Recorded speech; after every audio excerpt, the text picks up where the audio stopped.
Friends, welcome to my channel. ನಾನು ನಿಮ್ಮ ಪ್ರೀತಿಯ ಕಾವ್ಯ ಮಧು. ಎಲ್ಲರೂ ಹೇಗಿದ್ದೀರಾ? ಐ ಹೋಪ್ ಎಲ್ಲರೂ ಚೆನ್ನಾಗಿದ್ದೀರಾ ಅಂತ ಅನ್ಕೊಂತೀನಿ. ನಾನು ಕೂಡ ಚೆನ್ನಾಗಿದ್ದೀನಿ. ಫ್ರೆಂಡ್ಸ್, ಇವತ್ತಿನ ಮಾಹಿತಿ ಏನಪ್ಪಾ ಅಂತಂದರೆ, ಗೃಹಲಕ್ಷ್ಮಿ ಯೋಜನೆಯಲ್ಲಿ 7ನೇ ಕಂತಿನ ಹಣಕ್ಕೆ ಒಂದು ಹೊಸ ನಿಯಮವನ್ನು ಘೋಷಿಸಿದೆ ಸರ್ಕಾರ. ಏನಪ್ಪಾ ಅದು ಅಂತ ಈ ವಿಡಿಯೋದಲ್ಲಿ ತಿಳ್ಕೊಳ್ಳೋಕ್ಕಿಂತ ಮುಂಚೆ ನೀವು ಇನ್ನೂ ನನ್ನ ಚಾನಲ್ನ ಸಬ್ಸ್ಕ್ರೈಬ್ ಮಾಡಿಲ್ಲ ಅಂದರೆ ಪ್ಲೀಸ್ ಚಾನಲ್ನ ಸಬ್ಸ್ಕ್ರೈಬ್ ಮಾಡಿ.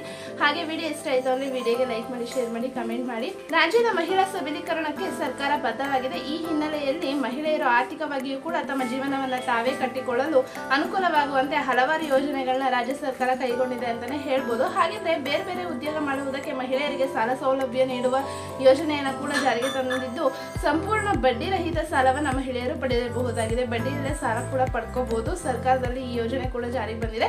ಇದರ ಜೊತೆಗೆ ಗೃಹಲಕ್ಷ್ಮಿ ಯೋಜನೆಯ 2,000 ರೂಪಾಯಿಗಳು ಪ್ರತಿ ತಿಂಗಳು ಗೃಹಿಣಿಯರಿಗೆ ಸಣ್ಣ ಪುಟ್ಟ ಖರ್ಚುಗಳನ್ನು ಭರಿಸೋದಕ್ಕೆ ಸಹಾಯಕವಾಗಿದೆ ಅಂತಾನೆ ಹೇಳ್ಬೋದು. ಆದ್ರೆ ಈಗಾಗಲೇ ಗೃಹಲಕ್ಷ್ಮಿ ಯೋಜನೆ ಅಡಿಯಲ್ಲಿ ಹಣವನ್ನು ಪಡ್ಕೊಳ್ತಾ ಇರುವಂತಹ ಮಹಿಳೆಯರಿಗೆ ಬಂದ್ಬಿಟ್ಟು ಹೊಸ ಅರ್ಜಿ ಸಲ್ಲಿಸಿದವರಿಗೆ ಸರ್ಕಾರ ಒಂದು ಗುಡ್ ನ್ಯೂಸ್ ಅನ್ನ ನೀಡಿದೆ ಅಂತಾನೆ ಹೇಳ್ಬೋದು. ಹಾಗಿದ್ರೆ ಫೆಬ್ರವರಿ ತಿಂಗಳಿನಲ್ಲಿ ಬಿಡುಗಡೆಯಾದ 6ನೇ ಕಂತಿನ ಹಣ ಸಿಗದೇ ಇದ್ದರೆ ಒಂದಷ್ಟು ಪ್ರಮುಖ ಕೆಲಸಗಳನ್ನು ನೀವು ಮಾಡ್ಕೋಬೇಕಾಗುತ್ತೆ. ಹಾಗಿದ್ರೆ ಮಾತ್ರ ನಿಮ್ಗೆ 7ನೇ ಕಂತಿನ ಹಣ ಸಿಗುತ್ತೆ ಅಂತ ಹೇಳ್ಬೋದು. ಹಾಗಿದ್ರೆ ಏನ್ ಮಾಡ್ಬೇಕು ಅಂತ ಅಂದ್ರೆ, ಮೊದಲನೇದಾಗಿ ನೀವು ಬಂದ್ಬಿಟ್ಟು ಈ KYCಯನ್ನು ಅಪ್ಡೇಟ್ ಮಾಡಿಸಬೇಕು. ನೀವು ಬ್ಯಾಂಕ್ ಅಕೌಂಟ್ನಲ್ಲಿ KYC ಮಾಡಿಸಿರ್ಬೋದು, ಆದರೆ ಕೆಲವು ತಾಂತ್ರಿಕ ಸಮಸ್ಯೆಗಳಿಂದ ಅಥವಾ ಇದರ ಬದಲಾವಣೆಗಳಿಂದ ಈ KYCಯನ್ನು ನೀವು ಮತ್ತೆ ಅಪ್ಡೇಟ್ ಮಾಡಿಸುವುದು ಬಹಳ ಮುಖ್ಯ. ಇದಕ್ಕಾಗಿ ಬ್ಯಾಂಕ್ ಖಾತೆಗೆ ಹೋಗಿ ಅಲ್ಲಿ ಈ KYC ಅಪ್ಡೇಟ್ ಮಾಡಿ ಅಂದರೆ ಮಾಡಿಕೊಡ್ತಾರೆ. ಹಾಗೆ ನೀವು ಬಂದ್ಬಿಟ್ಟು NPCI ಲಿಂಕನ್ನು ಮ್ಯಾಪಿಂಗ್ ಕೂಡ ನೀವು ಮಾಡಿಸ್ಬೇಕು. NPCI ಮ್ಯಾಪಿಂಗ್ ಕೂಡ ಇದು ಕಡ್ಡಾಯವಾಗಿದೆ ಅಂತಲೇ ಹೇಳ್ಬೋದು.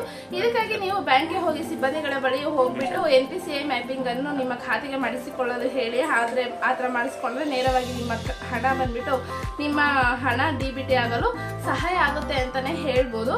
ಮೀನ್ಸ್ ನಿಮ್ಮ ಹಣ ನಿಮ್ಮ ಬ್ಯಾಂಕ್ ಖಾತೆಗೆ ಬರುತ್ತೆ ಅಂತಲೇ ಹೇಳ್ಬೋದು. ಹಾಗೆ ನಿಮ್ಮ ಬಳಿ APL ಆಗಿರ್ಬೋದು, BPL ಆಗಿರ್ಬೋದು, ರೇಷನ್ ಕಾರ್ಡ್ ಇದ್ರೆ ಸಾಲದು. ಅದನ್ನು ಕೂಡ ಆಧಾರ್ ಕಾರ್ಡ್ ಜೊತೆಗೆ ಜೋಡಣೆ ಮಾಡಿಕೊಳ್ಬೇಕು. ಮೀನ್ಸ್ ಆಧಾರ್ ಕಾರ್ಡ್ ಲಿಂಕನ್ನು ಮಾಡಿಸ್ಬೇಕು ರೇಷನ್ ಕಾರ್ಡ್ಗೆ. ಮನೆಯಲ್ಲಿರೋರು ಎಲ್ಲ ಸದಸ್ಯರದ್ದು ಆಧಾರ್ ಕಾರ್ಡ್ ಕೂಡ ಲಿಂಕ್ ಮಾಡಿಸ್ಬೇಕು. ಹಾಗೆ ಈ ಕೆಲಸವನ್ನು ನೀವು ಮಾಡಿದ ತಕ್ಷಣ ಮಾಡದೇ ಇದ್ರೆ ಅದನ್ನು ನೀವು ತಕ್ಷಣ ಸರಿ ಮಾಡ್ಕೊಳ್ಳಿ ಅಂತಲೇ ಹೇಳ್ಬೋದು. ಹಾಗೆ ಇನ್ನು ಅದೆಷ್ಟೋ ಮಹಿಳೆಯರು ಬ್ಯಾಂಕ್ ಖಾತೆ ನಿಷ್ಕ್ರಿಯಗೊಂಡಿರಬಹುದು. ಅಂತಹ ಸಂದರ್ಭದಲ್ಲಿ ಮಿನಿಮಮ್ ಬ್ಯಾಲೆನ್ಸ್ ಅನ್ನು ಕೂಡ ಇರಬೇಕು. ಬ್ಯಾಂಕಲ್ಲಿ ಮಿನಿಮಮ್ ಬ್ಯಾಲೆನ್ಸ್ ಇಲ್ಲ ಅಂದರೂ ಕೂಡ ನಿಮಗೆ ಹಣ ಬರೋಲ್ಲ ಅಂತಲೇ ಹೇಳ್ಬೋದು. ನೋಡೋದ್ರಲ್ಲ, ಇದಿಷ್ಟು ಮಾಹಿತಿಯಲ್ಲಿ ನಿಮಗೆ ಈ KYC ಮಾಡಿಸ್ಬೇಕು, NPCI ಮ್ಯಾಪಿಂಗ್ ಕಡ್ಡಾಯವಾಗಿ ಮಾಡಿಸ್ಬೇಕು, ರೇಷನ್ ಕಾರ್ಡ್ಗೆ ಆಧಾರ್ ಲಿಂಕನ್ನು ಮಾಡಿಸ್ಬೇಕು. ಇದಿಷ್ಟು ಮಾಡಿಸಿದ್ರೆ ಮಾತ್ರ ನಿಮಗೆ ಗೃಹಲಕ್ಷ್ಮಿ ಯೋಜನೆಯಲ್ಲಿ 7ನೇ ಕಂತಿನ ಹಣ ಬರುತ್ತೆ. ಗೃಹಲಕ್ಷ್ಮಿ ಯೋಜನೆಯ 7ನೇ ಕಂತಿನ ಹಣ ನಿಮ್ಮ ಬ್ಯಾಂಕ್ ಅಕೌಂಟ್ಗೆ ಬರುತ್ತೆ ಅಂತಲೇ ಹೇಳ್ಬೋದು. ಫ್ರೆಂಡ್ಸ್, ಐ ಹೋಪ್ ನಿಮಗೆ ಈ ಮಾಹಿತಿ ಇಷ್ಟ ಆಗಿದೆ ಅಂತ ಅನ್ಕೊಂತೀನಿ. ಇಷ್ಟ ಆಗಿದ್ರೆ ಪ್ಲೀಸ್ ವಿಡಿಯೋಗೆ ಒಂದು ಲೈಕ್ ಮಾಡಿ, ಶೇರ್ ಮಾಡಿ, ಕಮೆಂಟ್ ಮಾಡಿ. ಹಾಗೆ ಚಾನಲ್ನ ಸಬ್ಸ್ಕ್ರೈಬ್ ಮಾಡ್ಕೊಳ್ಳಿ.